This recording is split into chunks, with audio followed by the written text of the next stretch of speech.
My girlfriend texted me, "I wrecked your car and fixed it for you in an accident. Insurance will pay me $30,000 regularly," I replied. "I'm glad you're okay, then." I sent her dashcam footage showing she was drunk behind the wheel.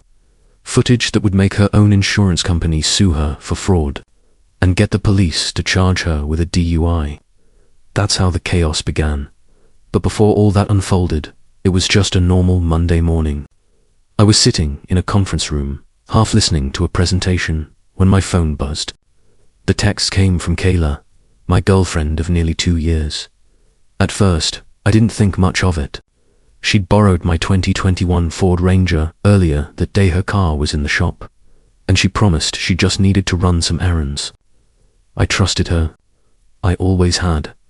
Then I read the message again. "Wrecked your car. Fixed it for you. Insurance will pay me $30,000 regularly." What the hell did that even mean? My pulse spiked. I could barely hear my coworker asking if I was okay. I muttered something about needing a minute and walked out into the hallway, already calling her. "Qley, what happened? Are you hurt?" I asked, trying to stay calm. She sounded way too relaxed for someone who'd just totaled a truck. "I'm fine, babe. Just a couple bruises. The truck's a goner though. Totally smashed. But good news, insurance is cutting me a check for 30 grand.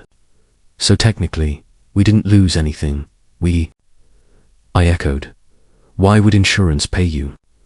"Oh, right," she said like it was nothing. "I told them you were driving. If I said it was me, my rates would go up. Don't worry, babe, I got this handled. We'll use the payout for that Hawaii trip." There was a pause so long I could hear my own heartbeat. "You told insurance I was the one driving?" "Yeah," she said, laughing softly. "Relax, it's a little white lie. No one gets hurt. The other driver already admitted fault anyway." I pressed my thumb against the wall to keep from shaking. There was something off in her tone, too casual, too smooth. She sounded like she'd rehearsed this, but all I could think about was her safety and my truck. "Okay," I finally said, forcing my voice steady. "Glad you're safe. We'll talk when I get home." When the call ended, I just stood there, staring at my reflection in the glass door. A strange, heavy quiet filled my chest. She'd lied before, little things, excuses, cover-ups, but this was different. Then I remembered something. 3 months ago, I'd installed a dashcam, system front and rear cameras, GPS tracking, automatic cloud backup. It even recorded audio. I bought it after some idiot had rear-ended me last spring. I never thought it'd catch something like this. I opened the app on my phone, heart pounding so loud I could barely think.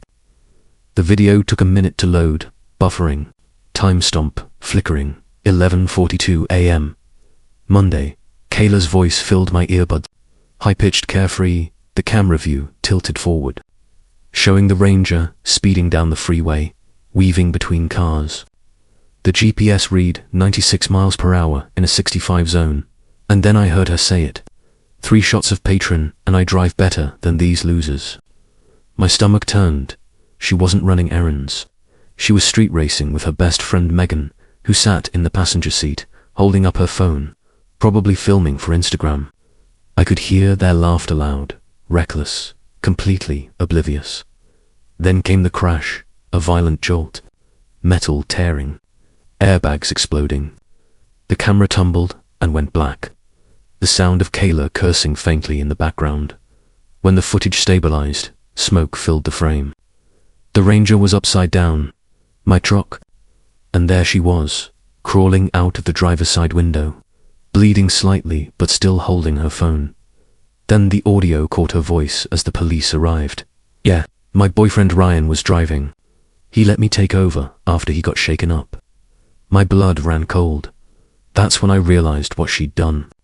She hadn't just wrecked my truck. She'd tried to pin it on me and she was about to walk away with $30,000 for it. I sat there in the empty break room, staring at the footage until my vision blurred. I couldn't tell if I wanted to scream or cry. All that time, I'd trusted her. All that time, she'd looked me in the eye and said she loved me now. She was a liar, a fraud, and almost a criminal. I downloaded every clip, every file, saved them to 3 different drives, and backed up the originals to my cloud. Then I texted her again. Glad you're okay. She thought I was calm. She thought I'd forgiven her. But that message was my warning shot. The quiet before the storm that was coming her way. That night, when she came home glowing like she'd just won the lottery, talking about beaches and cocktails, I smiled back, pretending everything was fine. Inside, I was done pretending, because by morning, she wouldn't just lose the truck, she'd lose everything. That night, I didn't sleep. I just lay there beside her, staring at the ceiling while she scrolled through her phone, giggling at TikTok. The scent of cheap perfume mixed with the faint smell of alcohol still clinging to her hair. Every time she turned toward me and said, "I love you, babe," I felt something inside me twist. By morning, I had a plan. I wasn't going to scream. I wasn't going to throw her stuff out the window or beg her to confess. No, I was going to let the truth take her down on its own. The first thing I did was call my insurance company. I told them I'd like to confirm a few details about a recent claim. They looked confused, said there was no active claim under my name. That's when I realized she hadn't used my policy. She'd filed it under hers. Clever, I'll give her that. She must have told her insurer that her boyfriend was the driver, but that the car was hers. A fake arrangement to milk money out of the system. That's insurance fraud, plain and simple. I told the agent, "You might want to flag this case. The dashcam footage shows something different." They asked for evidence, so I uploaded the files, the full footage, GPS data, timestamp, everything. The woman on the phone was silent for a long time before saying, "Sir, this is very serious. Our legal department will be in touch." "Take your time," I said. "I've got copies." Then I called the police traffic division and gave them the same package, with a note that said, "Driver was intoxicated. Claimed someone else was behind the wheel." I wasn't doing it out of revenge. Not yet. It was about principle. You don't crash someone's car drunk, lie about it, and then try to cash out like nothing happened. By noon, I'd done my part. Now, it was just a waiting game. Kayla, meanwhile, was in her own little world. She came home with takeout and a brand new designer purse. "Early treat for us," she chirped. "Insurance payouts approved. We'll get the first transfer Friday." She kissed me, told me to stop worrying so much, and went back to browsing vacation spots. I smiled, nodded, and excused myself to take a quick work call. Instead, I sat in my car outside, watching her through the window, carefree, sipping iced coffee, humming to herself. It was almost fascinating. How easily she could fake peace. 3 days later, the first knock came. A man in a grey suit and 2 officers at his side. They asked for Kayla Mendez. I stayed quiet, just pointed toward the living room. "Ma'am," the officer said, "we're here regarding an ongoing investigation related to insurance falsification and a DUI claim filed on Monday." Her smile collapsed instantly. "Wait, what? No, that's a mistake. You must have the wrong person." The man in the suit spoke calmly. "We have dashcam evidence showing you operating the vehicle under the influence and making full statements to our claims department. We're here to ask you a few questions." I'll never forget the look she gave me. It was this perfect mix of confusion, panic, and betrayal. Like she was trying to read my face to see if I'd done it. But I didn't flinch. I just said softly, "You should talk to them, Kayla." The officers didn't arrest her then. They just asked her to come down for questioning. She left pale, trembling, clutching her purse like it could save her. The silence after the door closed was almost peaceful. For the first time in weeks, I could breathe later that night. She called me from the parking lot of the police station, sobbing. "Ryan, did you send them that video?" "Yes," I said simply. She went quiet for a full 10 seconds. Then she whispered, "You ruined my life." I almost laughed. "You did that when you drove drunk and tried to make me your scapegoat. Please, she begged. We can fix this. I'll tell them you didn't know. Just don't make it worse. Worse, I said. Kayla, the worst part is you thought you could get away with it. She hung up. The next few days were messy. Her social media went dark. Mutual friends texted, asking why she was ghosting everyone. I didn't say a word. Let them find out their own way. Then I got a letter, a formal notice from her insurance company's legal department. It said they were pursuing a claim against her for fraudulent reporting, demanding repayment of the $30,000 already issued. Attached was a copy of the dashcam evidence I'd provided, officially logged as Exhibit A, almost framed it.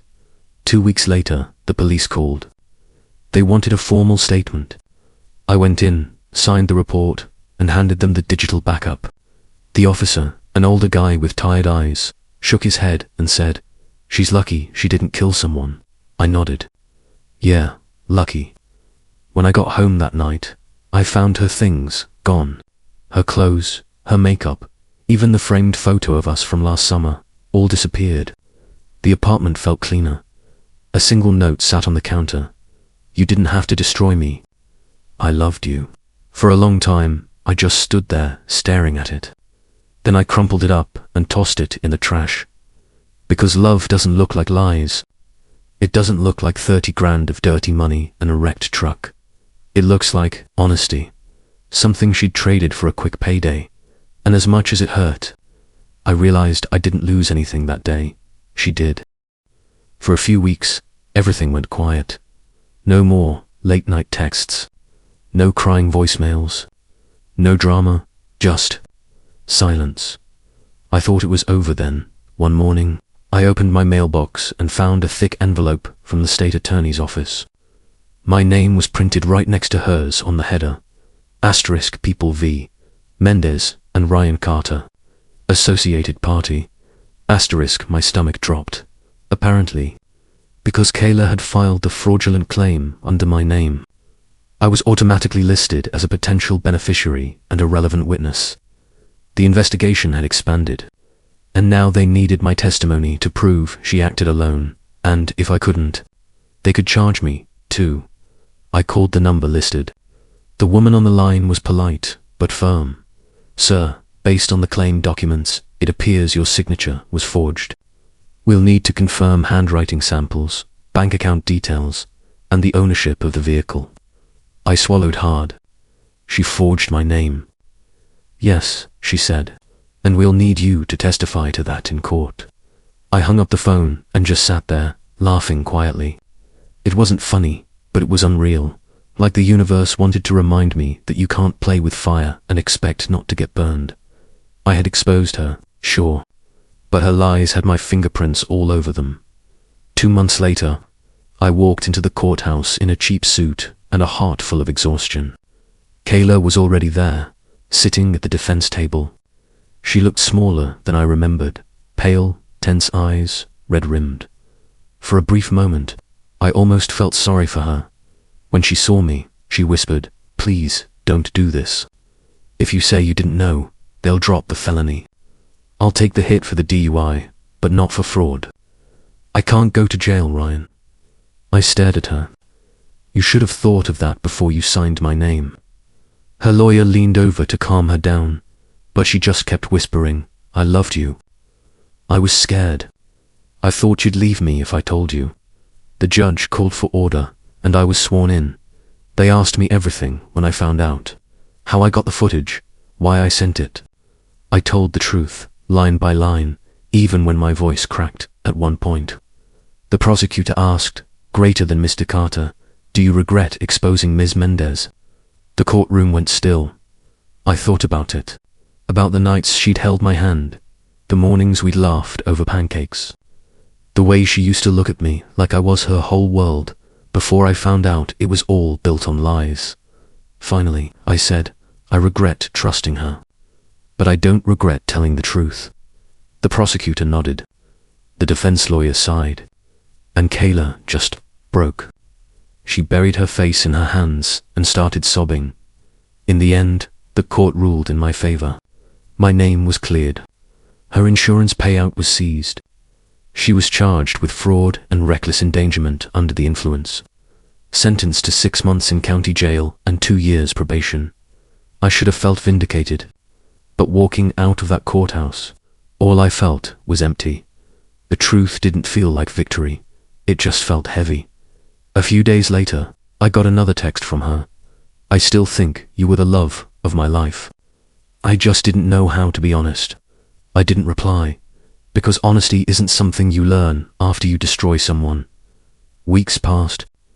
I fixed up a used car, moved to a new apartment, and tried to move on. But sometimes, late at night, I'd catch myself replaying everything, the crash, the lies, the look on her face when the police showed up, and I wondered, did I do the right thing? Sure, she was wrong. She drove, drunk, lied to the cops, committed fraud. But I was the one who handed her over. I was the one who made sure she faced every consequence. Some nights, I think about how she looked at me that last day in court, like I'd become the villain in her story. Months later, the world moved, and except for me, the car was replaced, the lawsuit closed, her name erased from every document that once bound us. But the silence she left behind was louder than any argument we ever had. Sometimes, when I catch a whiff of her old perfume at a gas station, or hear the song she used to sing drunk behind the wheel, I get a jolt of realization, not guilt, not regret, just a strange emptiness, because in the end, I didn't just expose her lies, I exposed the part of me that still wanted to trust her. She lost her freedom. I lost my trust, and between those two losses, I'm still not sure who really paid the bigger price.